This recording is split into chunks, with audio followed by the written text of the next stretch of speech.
महाभारत में दो चरित्र हैं ऐसे जिनको बहुत कम गाया जाता है, लेकिन उनके चरित्र से बहुत सीखने को मिलता है। पहला कर्ण, दूसरा एकलव्य। कई लोग विपत्तियों में घिरकर, मुसीबतों में घिरकर नास्तिक बन जाते हैं। कई लोग ऐसे बन जाते हैं कि धर्म ही परिवर्तन कर लेते हैं। जो लोग कहते हैं कि मैं नास्तिक होता जा रहा हूं, क्यों? कि भगवान हमारी मदद ही नहीं करता। भगवान है कहाँ? है तो उसे हमारा दुख नहीं दिखता।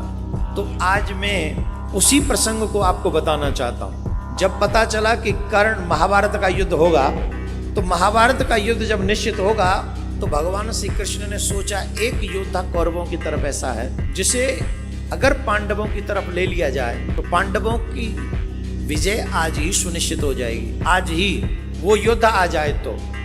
और उस योद्धा का नाम था कर्ण। किसी और पर न ये जिम्मेदारी छोड़कर भगवान श्री कृष्ण कर्ण को समझाने के लिए स्वयं गए। भगवान ये भी नहीं चाहते थे कि छोटे भाई के द्वारा, क्योंकि भगवान तो जानते ही थे किसका पुत्र है, इसलिए भगवान ये नहीं चाहते थे कि छोटे भाई के हाथ से ऐसा योद्धा मारा जाए। उससे बचने के लिए भी भगवान श्री कृष्ण कर्ण के पास में गए और कर्ण से कहा, कर्ण बहुत आदर करता था भगवान का, बहुत आदर करता था श्री कृष्ण का। तो कर्ण ने भगवान श्याम सुंदर को देखा, प्रणाम किया, आदर किया और कहा, हे माधव बताओ मैं आपकी क्या सेवा कर सकता हूं। भगवान श्याम सुंदर ने कहा, कर्ण ये बात सुनिश्चित हो चुकी है कि युद्ध होगा और मैं ये नहीं चाहता हूं कि तुम युद्ध अधर्म की पक्ष की ओर से करो। ये जगत जानता है कि दुर्योधन अधर्म के साथ युद्ध कर रहा है और पांडव धर्म के साथ युद्ध कर रहे हैं। पांडवों के साथ धर्म है, कौरवों के साथ अधर्म है। तुम जैसे महान योद्धा को अधर्म का साथ नहीं देना चाहिए। तुम जैसे योद्धा को, महारथी को धर्म का साथ देना चाहिए। कर्ण ने कहा, माधव आप मेरे यहाँ पधारे, आपका स्वागत है, परंतु एक बात बताइए, मुझे इस समाज ने दिया क्या? जिस दुर्योधन को आप कह रहे हैं वो अधर्मी है, सच कहूं तो आज मेरे पास जो भी कुछ है वो दुर्योधन का ही दिया हुआ है। ये जो मान है, ये सम्मान है, ये जो राज्य है, मुझे सिर्फ दुर्योधन ने दिया है। मैं जानता हूं मैं राधेय नहीं हूं। लोग मुझे राधेय कहते हैं, पर मैं ये जानता हूं कि मेरा जन्म भी किसी क्षत्राणी के गर्भ से हुआ है। मैं ये जानता हूं कि मेरा जन्म भी किसी क्षत्राणी के गर्भ से हुआ है। मैं सूत पुत्र नहीं हूं, लेकिन मुझ जैसे बालक को जन्म लेते ही किसी माँ ने त्याग दिया, तो इसमें मेरा दोष है? मेरा क्या दोष है? मेरा क्या दोष है? वो तो उस माँ का दोष है जिसने मुझे जन्म दिया। मुझे जन्म ही क्यों दिया? और जन्म दिया तो मुझे त्याग क्यों दिया? इसमें मेरा क्या दोष है? मेरा कोई दोष नहीं। फिर भी उस दोष को मैं ढो रहा हूं। मुझे सूत पुत्र कहा जाता है, इसमें मेरा कोई कसूर नहीं। मैं द्रोणाचार्य के पास में गया, मैंने कहा मैं आपसे शिक्षा, धनुष विद्या सीखना चाहता हूं। तो उन्होंने कहा तुम सूत पुत्र हो, मैं तुम्हें शिक्षा नहीं दे सकता, क्योंकि मैंने सिर्फ क्षत्रियों को धनुष विद्या सिखाने का वचन लिया है। मैं जानता था उनका पुत्र तो ब्राह्मण पुत्र हुआ, फिर भी वो अपने पुत्र को धनुष विद्या दे रहे थे, पर मुझ पात्र को भी कुपात्र बना दिया। मुझे धनुष विद्या नहीं सिखाई। क्या ये मेरा दोष था कि मेरी माँ ने मुझे जन्म लेते ही फेंक दिया, छोड़ दिया, त्याग दिया? मुझे सूत पुत्र कहा गया। मेरे योग्य होने पर भी द्रोणाचार्य ने मुझे विद्या दान नहीं दिया, ये मेरा दोष है। इतना ही नहीं, कृष्ण मेरे गुरुदेव परशुराम भगवान, एक ने क्षत्रिय न होने की वजह से मुझे विद्या दान नहीं दिया, धनुष विद्या नहीं सिखाई, और दूसरे ने मुझे क्षत्रिय समझकर ये शाप दे दिया कि तुमने जो विद्या सीखी है ये तुम्हारे काम नहीं आएगी, तुम भूल जाओगे। एक ने क्षत्रिय न समझकर मुझे छोड़ दिया, एक ने क्षत्रिय समझकर मुझे शाप दे दिया, ये मेरा दोष है। मेरी माँ ने मेरा त्याग किया, ये तो मेरा दोष नहीं। इतना ही नहीं, एक गौ चराने वाले ग्वाले ने भी मुझे इसलिए शाप दे दिया क्योंकि मैं अनजाने में मेरे बाण से उसकी गाय मर गई। मेरा दोष नहीं था, मैंने जानबूझ के कुछ नहीं किया, फिर भी मुझे शाप सहन करना पड़ा। मैं जानता हूं कि दुर्योधन अधर्मी है, मैं जानता हूं कि वो जिद्दी है, मैं जानता हूं कि वो कुमार्ग पर जा रहा है। मैं द्रौपदी के स्वयंवर में उन सभी योद्धाओं से श्रेष्ठ था जो स्वयंवर में मौजूद थे। वे मत्स्य वेदन कर सकता था, उस मछली की आंख को मैं निशाना बना सकता था, लेकिन द्रौपदी ने भरी सभा में मुझे सूत पुत्र का, एक योद्धा का अपमान किया। ये बार बार अपमान सहा है कृष्ण मैंने। आज जो भी मेरे पास है ना, वो दुर्योधन का दिया हुआ है, और मेरा धर्म कहता है जिसने तुम्हारा मान रखा है उसको विपत्ति काल में अकेला छोड़कर कभी नहीं जाना चाहिए। मैं अपने दुर्योधन के साथ खड़ा हूँ माधव, वो मेरा मित्र है, मेरे पास जो कुछ है वो उसी का दिया हुआ है। कृष्ण मुस्कुराए, सुनते रहे, बीच में नहीं बोले, डिस्टर्ब नहीं किया, सिर्फ सुनते रहे, सुनते गए। श्री कृष्ण ने कहा हो गया?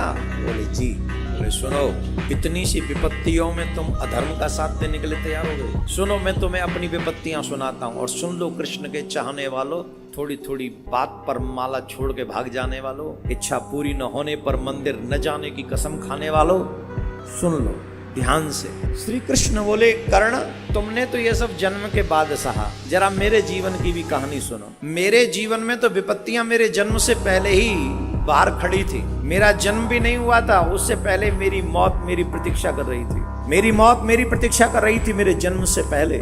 मेरे जन्म से पहले मेरे जितने भी भाई हुए उन सबको मार दिया गया था, किसी और के हाथों से नहीं, मेरे मामा के हाथों से मार दिया गया था मेरे जन्म से पहले।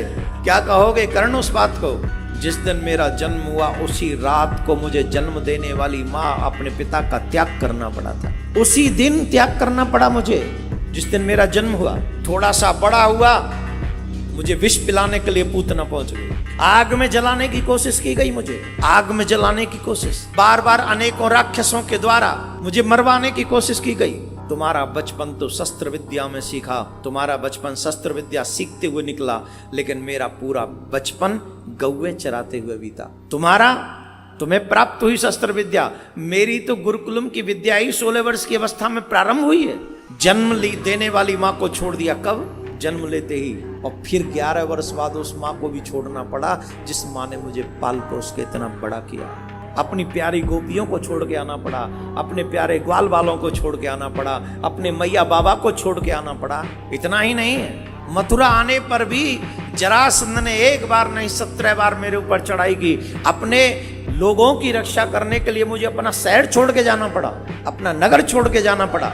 और द्वारका में भी रहते हुए अनेकों कष्ट सहे, बार बार लड़ाइयां लड़नी पड़ी। बावजूद इसके, इतनी विपत्तियों के, कृष्ण कभी अधर्म के मार्ग पर नहीं गया, उसी मार्ग पर डटा रहा। जानते हो क्यों? कितनी भी कठिन परिस्थितियां क्यों ना हो, कोई भी कठिन परिस्थिति तुम्हें अधर्म के मार्ग पर जाने के लिए परमिशन नहीं देती, आज्ञा नहीं देती है, कदापि नहीं देती। अगर मार्ग में सिर्फ कांटे ही कांटे हों, माना मार्ग में कांटे ही कांटे हैं, लेकिन मार्ग छोड़ के भागने से तो बढ़िया है अपना हर एक कदम सोच समझ के रखो कि तुम्हें अगला कदम कहां सुरक्षा प्रदान कर सकता है। एक एक कदम स्टेप बाय स्टेप रखो। किसी भी स्थिति में, कोई भी कठिन परिस्थिति तुम्हें अधर्म के मार्ग पर चलने की आज्ञा नहीं देती, बिल्कुल भी नहीं देती। और जो ऐसा मानते हैं उन्हें कठिन परिस्थितियों का माना रास्ता कांटों से भरा है, पर अगला कदम तुम सोच के रखो, ये थोड़ी ना मना है। चुनौतियां, दुख, मुसीबत, परेशानियों से घबराकर जो व्यक्ति कुमार्ग पर चला जाता है वो एक जन्म नहीं अनेकों जन्मों को बर्बाद कर लेता है।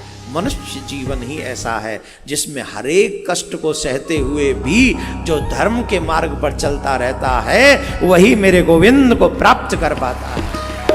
अब बताइए समझाने वाले कौन? श्री कृष्ण। दुर्योधन की तो बात छोड़ो, कर्ण भी समझा गया।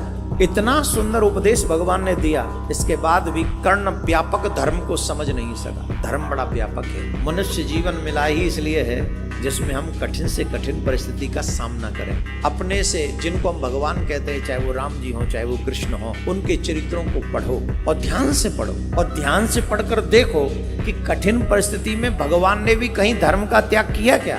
अच्छा, राम जी की तो बात अलग है, उन्होंने तो सीधे सीधे कहा कि जो हो जाए, मैं तो कुछ। कृष्ण जी की बात अलग है। कृष्ण जी कहते हैं मैं झूठ भी बोलूंगा तो धर्म की रक्षा के लिए, मैं चोरी भी करूंगा तो धर्म की रक्षा के लिए, मैं रण छोड़ भी नाम रखवाऊंगा तो धर्म की रक्षा के लिए, मैं युद्ध भी नहीं लड़ूंगा तो धर्म की रक्षा के लिए, और बिना लड़े भी युद्ध जितवा दूंगा तो भी धर्म की रक्षा के लिए। यदा यदा धर्मस्य ग्लानिर्भवति भारतः अभ्युत्थानम् अधर्मस्य तदात्मानं सृजाम्यहम् परित्राणाय साधूनां विनाशाय च दुष्कृतां धर्म संस्थापनार्थाय संभवामि युगे।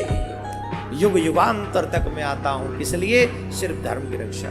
कर्ण बनने की कोशिश मत करो, बनना हो तो कृष्ण का अर्जुन बनने की कोशिश करना। कर्ण में और अर्जुन में अंतर है। बलवान तो कर्ण भी बहुत है, और मैं अगर ये अतिशयोक्ति नहीं होगी, क्षमा करे भगवान, शायद अर्जुन से ज्यादा कर्ण बलवान है, परंतु एक कमी है, निज स्वार्थ की खातिर वो अधर्म के साथ खड़ा हो गया और कर्ण कृष्ण के समझाने से भी नहीं समझे। यहाँ पर एक बहुत अच्छा उदाहरण प्रस्तुत होता है कि जो अपने बड़ों के बात को नहीं मानता, अंत तो गत्वा उसके जीवन में पराजय ही लिखी जाती है।